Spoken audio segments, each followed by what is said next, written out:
السلام علیکم۔ ہم مجدد عارف ثانی کے متعلق کافی کچھ پڑھ چکے ہیں۔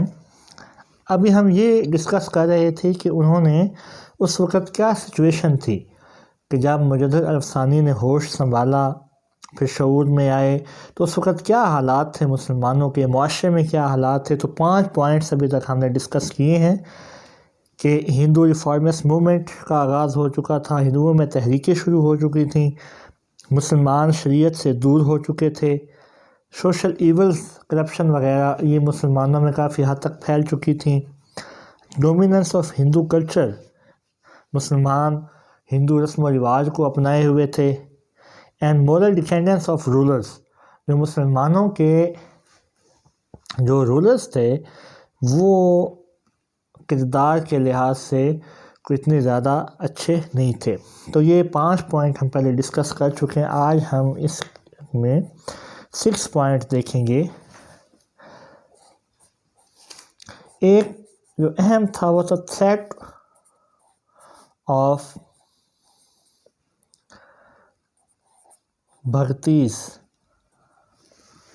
یہ بھکتی موومنٹ، یہ میں نے شروع سٹارٹ کے اندر جو ہم نے پہلا پوائنٹ پڑھا تھا ہندو ریفارمسٹ موومنٹس کا، اس میں تھوڑا بہت میں نے اس کا ذکر کیا تھا۔ اب ہم اس کو ذرا ڈیٹیل میں دیکھ لیتے ہیں یہ کیوں شروع کی گئی تھی۔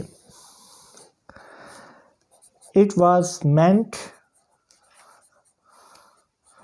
to eradicate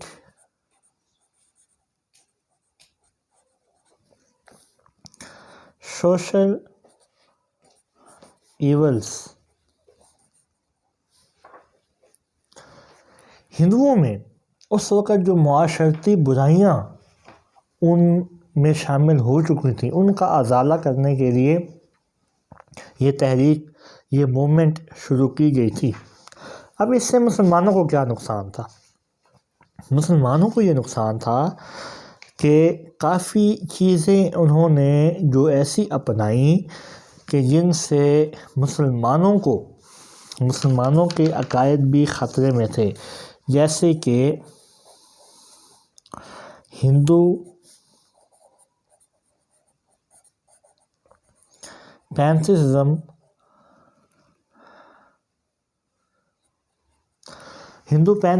جو تھا، یعنی کہ ہندوؤں کے اندر جو ایک وحدت الوجود کا کنسیپٹ تھا کہ ہر چیز خدا ہے، ان کے اندر یہ جو کنسیپٹ پایا جاتا تھا، یہ آہستہ آہستہ مسلمانوں کے اندر جو ہے وہ شامل ہونا شروع ہو گیا۔ اس کے علاوہ شادی بیاہ کی رسمیں اور مختلف دیگر رسومات، مذہبی اور سوسائٹی کی مختلف رسومات مسلمانوں کے اندر جو ہے وہ آہستہ آہستہ سے داخل ہونا شروع ہو گئی تھیں۔ تو یہ ایک بہت بڑا خطرہ تھا ہمارے اپنے مسلمانوں کے لیے کہ ان کی جو اپنی رسومات ہے، جو اپنی پہچان ہے، اس طرح تو وہ ختم ہو جائے گی۔ تو اس وقت جو انہوں نے کیا کیا، یہ بھکتی تحریک نے، یہ لوگ یہ کہتے تھے کہ جو کامن فیچرز ہیں، کامن فیچرز وہ لینے چاہیے۔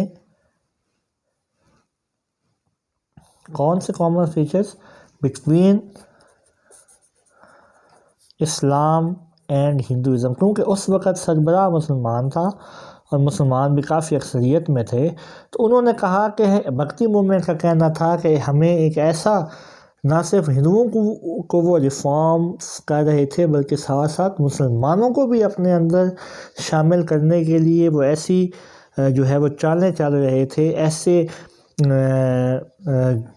یعنی کہ اپنا لٹریچر، اپنا آرٹ اور ایسی باتیں پھیلا رہے تھے کہ ہمیں جی اسلام اور ہندوازم میں کامنالٹیز نکالنی چاہیے اور ان پر عمل کرنا چاہیے، اور اس قسم کی باتیں کر کے وہ مسلمانوں کو اپنے قریب لا رہے تھے۔ انہوں نے جو ہندوؤں کے اندر کاسٹ سسٹم پایا جاتا تھا اس کو انہوں نے ریجیکٹ کیا، کاسٹ سسٹم کو انہوں نے ریجیکٹ کیا ہندوؤں میں، اور جو ہندوؤں میں بتوں کی پوجا ہوتی تھی اس کی بھی انہوں نے مخالفت کی۔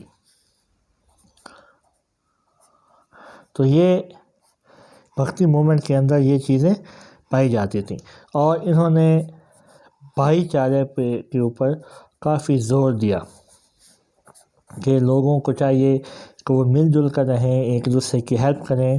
تو بظاہر یہ بہت اچھی باتیں تھیں، لیکن مسلمانوں کو ان سے خطرہ یہ تھا کہ مسلمانوں کے اپنے بیلیف، اپنے عقائد، اپنے رسم و رواج اس سے خطرے میں تھے۔ تو یہ ایک قسم کا ایک ملغوبہ تھا، آپ سمجھ لیں کہ یہ ہندو اور مسلمانوں کا۔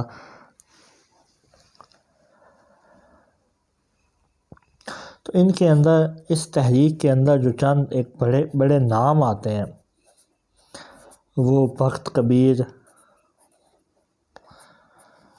رامانندا، یہ کچھ ان کے رائٹرز ہیں، پویٹس ہیں، کچھ ان میں ریفارمسٹ ہیں، مختلف بابا گرو نانک بھی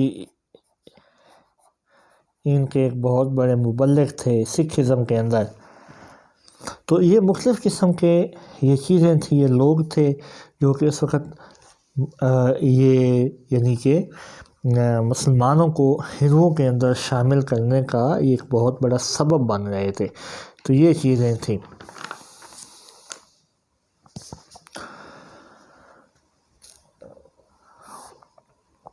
اس کے علاوہ اسی سے ملتا جلتا ایک اقدام دین الہی، یہ دین الہی جو اکبر اس وقت بادشاہ تھا، اس نے 1582 میں یہ کنسیپٹ پیش کیا دین الہی سے متعلق۔ دین الہی کیا تھا کہ یہ ایک ہوموجینیس قسم کا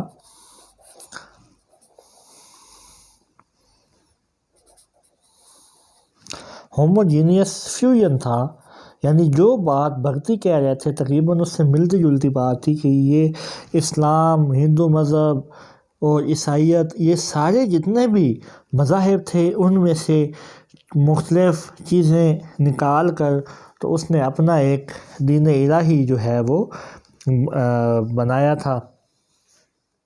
یہ اس کا ایک نیو ریلیجس فیتھ تھا، جس میں اس نے کہا تھا کہ اب باقی لوگ اپنے مذاہب کو چھوڑ کر تو سارے دین الہی کو فالو کریں، کیونکہ یہ سارے مذاہب کی جو اچھی چیزیں ہیں ان کو اپنے اندر یہ لیے ہوئے ہے۔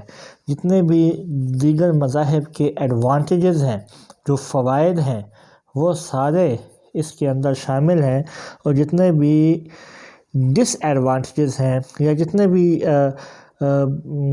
بری باتیں ہیں کسی بھی مذہب کی، تو وہ اس سے باہر ہیں۔ یعنی ساری اس کے مطابق اچھی چیزوں کو اس نے اکٹھا کر کے تو ایک دین الہی اس نے اس کی بنیاد رکھی تھی، اور سب کو اس نے کہا تھا اب کوئی مسلم نہیں، کوئی ہندو نہیں، تو سارے جو ہے وہ اب دین الہی کی ہی پیروی کریں گے۔ تو کچھ لوگ جو تھے وہ اس عمل سے کنونسڈ بھی ہو گئے تھے، جو مذہب سے دور طبقہ تھا یا جن کے عقائد اتنے اچھے نہیں تھے، تو وہ اس کی ان سجیشنز سے کافی حد تک جو ہے وہ متفق ہو گئے تھے۔ تو اس کا کہنا یہ تھا کہ جتنے بھی مذاہب ہیں وہ متحد ہونے چاہیے، ان میں اتحاد ہونا چاہیے، ان کی ساری اچھی باتیں جو ہیں وہ ایک جگہ کے اوپر اکٹھی ہونی چاہیے، اور انہی کو لے کر آگے چلنا چاہیے۔